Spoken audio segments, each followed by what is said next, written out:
Segunda modalidade de fermentação, gente, fermentação alcoólica, né? Novamente a gente lembra para vocês que tudo começa com a glicólise. Tá? A glicólise vai pegar a glicose, quebrar a glicose em ácido pirúvico. A gente vai ter lá um saldo de 2 ATPs e a gente vai produzir 2 moléculas de NADH2. E o objetivo da fermentação é tirar os hidrogênios do NADH2 para que ele volte a ser NAD. Daí a gente vai lá, terminou a glicólise com ácido pirúvico, começa a fermentação com ácido pirúvico. Se fosse a fermentação lática,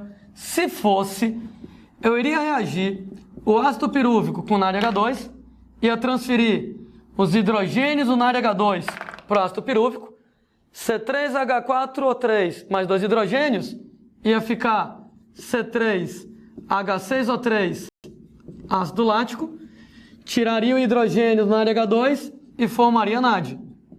Só que essa aqui, gente, é a fermentação lática. Fermentação alcoólica, ela vai ser diferente.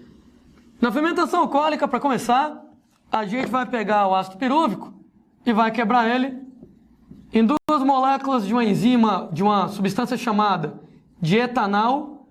Etanal é o aldeído acético, é o acetaldeído, e vai liberar 2 CO2. Opa, importante, não havia liberação de CO2 lá na fermentação lática. Eu vou pegar agora o etanal, vou pegar agora o acetaldeído e vou reagir ele com o NADH2. E aí, pessoas, vou pegar os hidrogênios no NADH2, transferir para o etanal, C2H4O mais 2 hidrogênios, vai ficar C2H5OH, etanol álcool etílico, tirei os hidrogênios do NADH2, ficou um NAD. E aí, moçada, liberei um NAD, o que, aliás, é o que eu quero, né? Transformar o NADH2 em NAD. E agora, pessoas, o NAD, ele volta para a glicólise para poder começar tudo de novo, outra vez, novamente. Opa, lembrando que o cara que fica com os hidrogênios, com os elétrons do NADH2 no final da novela, ele é chamado de aceptor final de elétrons e aceptor final de hidrogênios. Então, lá na fermentação lática, o ácido pirúvico era o aceptor final de elétrons, era o aceptor final de hidrogênios. Era ele que ficava com os hidrogênios do NADH2. Na fermentação alcoólica, é o etanal, é o acetaldeído, que é o aceptor final de elétrons de hidrogênios, que fica com os hidrogênios do NADH2. No caso da fermentação lática, só tinha um produto. Fermentação lática só produz ácido lático. Enquanto que na fermentação alcoólica, nós vamos produzir etanol e CO2. Então, os produtos da fermentação alcoólica, você vai fabricar CO2 e vai fabricar etanol aqui na brincadeira. Lembrando, né, gente? Onde é que acontece lá a fermentação alcoólica? Basicamente, em fungos unicelulares, né? Em leveduras. O mais famoso deles é o levedo de cerveja. Também conhecido, moçada, com o nome de fermento biológico. O nome científico dele, aquela coisa horrorosa, né? Saccharomyces cerevisiae.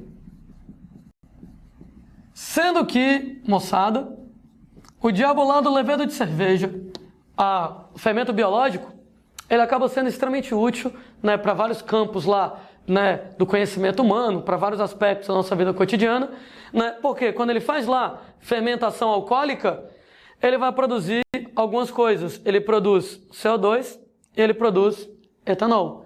Em relação, gente, à produção de CO2, acaba promovendo o inchaço de massas como pães e bolos, graças ao diacho do CO2. Aliás, pausa, né? Pra gente filosofar um bocadinho com vocês. Né? Quem aí gosta de cozinha, né? Outro momento, Ana Maria Braga da aula, a gente lembra para vocês que você trabalha com fermento às vezes para poder fazer um bolo, e o fermento pode ser de dois tipos. Ele pode ser um fermento químico, ele pode ser um fermento biológico. Gente, qual é a diferença do fermento químico e do fermento biológico?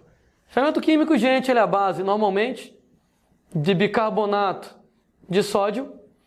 Quando você coloca o fermento químico na massa, você acaba quebrando o bicarbonato de sódio, liberando o CO2, e o CO2 é um gás. A tendência dele é se expandir. Uma vez que o CO2 se expande, a massa vai inchar. Enquanto que o fermento biológico, ele é um ser vivo. Ele é a levedura. E o diacho lá da levedura vai fazer fermentação lática, vai produzir CO2, e isso aí vai inchar a massa do pão, a massa do bolo. Entretanto, quando você trabalha com fermento químico, quando você trabalha com fermento biológico, você não pode trabalhar do mesmo jeito na receita. Fermento, moçada, químico, tem que deixar a massa descansar. O que significa dizer deixar a massa descansar? Entenda uma besteira. Se você de repente pega a massa que você está fazendo com fermento biológico, mistura a massa com fermento e leva diretamente para o fogo, o calor do forno desnatura as enzimas da fermentação. No que desnatura as enzimas da fermentação, automaticamente, moçada, não vai haver fermentação, não produz CO2 e o resultado é que a massa não incha, né? Se essa moçada conhece essa expressão, o bolo fica solado.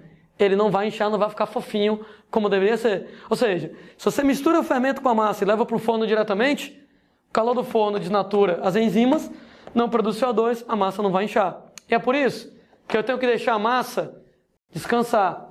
Deixar a massa descansar é exatamente dar tempo de a fermentação produzir o CO2. Dá tempo da fermentação produzir bem muitão CO2, dá tempo do CO2 se acumular. O resultado, quando você leva a massa ao forno, ora, nesse caso, as enzimas desnaturam, o calor desnatura as enzimas da fermentação, mas, gente, não vai ter mais problema, porque o CO2 já foi produzido. Ou seja, o que você não pode fazer é misturar a massa com fermento e levar para o forno de imediato. O calor do forno desnatura, a massa não vai inchar, seu bolo vai ficar horroroso, o seu bolo ele vai ficar solado. Então, o que é que eu vou fazer? Vou misturar a massa com fermento, deixar a massa descansar, deixar ela durante um tempo, dá tempo para a fermentação fabricar o CO2. No que eu levar a massa ao forno, o calor desnatura as enzimas da fermentação, mas não tem problema. O CO2 já foi produzido e o CO2, então, moçada, ele simplesmente vai fazer a massa inchar. Um clássico dos padeiros, né? Padeiro, moçada, para saber se está na hora de colocar a massa no forno, ele faz a massa do pão, pega uma bolinha de massa e coloca num copo d'água. E a bolinha, ela afunda. Aí o padeiro fica de bobeira lá e tal, e ele fica observando. Quando a bolinha flutuar, ele sabe que está na hora de levar a bolinha para o forno, a massa para o forno. Por que ele faz isso? Qual é o sentido? Ora, o cara foi lá, colocou a bolinha de massa de pão na água, é o tempo que vai descansar. Quando a bolinha flutuar, significa que já acumulou aqui dentro CO2. No que acumula CO2, diminui a densidade da bolinha. No que aumenta o CO2, diminui a densidade da bolinha e a bolinha flutua. Quando a bolinha flutuar, é porque já tem bastante CO2. Então, nesse caso, o CO2 já foi produzido, eu posso levar para o forno sem problema nenhum. No caso do fermento químico, como não tem enzimas, não precisa descansar a massa. No caso do fermento químico, não precisa descansar a massa, porque nesse caso não tem enzimas que possam desnaturar. Então, nesse caso, não tem problema aqui na brincadeira, né? Alguém de repente está se perguntando: ô Landinho, como é que eu sei, na hora de fazer meu bolo, Se eu vou usar fermento químico ou biológico, usa o que você quiser. Né? Eu não entendo nada de cozinha, né? Toda vez que eu quero cozinhar alguma coisa, eu ligo ou peço pela internet, né, e tal. Minha relação com a cozinha é essa. Mas eu conversando com quem gosta de cozinhar, o cara certa vez me comentou o seguinte: Landim, fermento biológico normalmente dá um sabor mais agradável ao alimento. Então toda vez que você puder usar o fermento biológico, use, sabendo que você vai gastar mais tempo, porque tem que deixar a massa descansar e etc e tal. Mas a comida fica saborosa. Entretanto, tem pratos em que eu estou com pressa e tem pratos que eu não posso demorar muito para levar para o forno, que eu tenho que preparar e levar para o forno de imediato. Obviamente, quando eu estou com pressa e nos pratos que eu tenho que preparar e levar para o forno de imediato, eu vou usar o fermento químico. Porque o fermento químico não precisa descansar, então ele pode ser levado imediatamente ao forno. Não tenho que me preocupar com desnaturação, porque não tem enzimas para desnaturar. Então, se você, nesse caso, está precisando que seja rápido, se você está com pressa, se você tem que preparar o alimento e colocar direto no forno, fermento químico que não precisa descansar. Se você tiver tempo, quiser trabalhar com fermento biológico, lembre que você vai precisar, nesse caso, deixar a massa descansar, demora um certo tempo. Né? Além, nesse caso, do fermento biológico, fabricar CO2 para inchar massas, ele também é chamado de levedura de cerveja, ele está relacionado, claro, com a produção de álcool, né? Com a produção de etanol, de álcool etílico. E pelo amor de Deus, né, gente? Etanol, álcool etílico, ele tem várias utilidades na nossa vida cotidiana, né? Pelo amor de Deus, etanol é relacionado lá com combustíveis, ele pode ser usado como antisséptico, né? Para poder limpar alguma coisa, para eliminar bactérias, né? Em hospital, a galera usa demais álcool para poder limpar determinadas bancadas e tal, alguma coisa do gênero. E claro, né? O etanol utilizado na produção de bebidas alcoólicas, né? Todas elas, né? Cerveja e uísque, etc e tal. Ou seja, quando a gente trabalha com fermentação alcoólica, as leveduras, levedura de cerveja, fermento biológico é o mesmo cara. Está relacionado tanto com inchaço de massas devido à ação do CO2, como a produção de etanol, como combustível, produtos de limpeza, bebidas e daí por diante.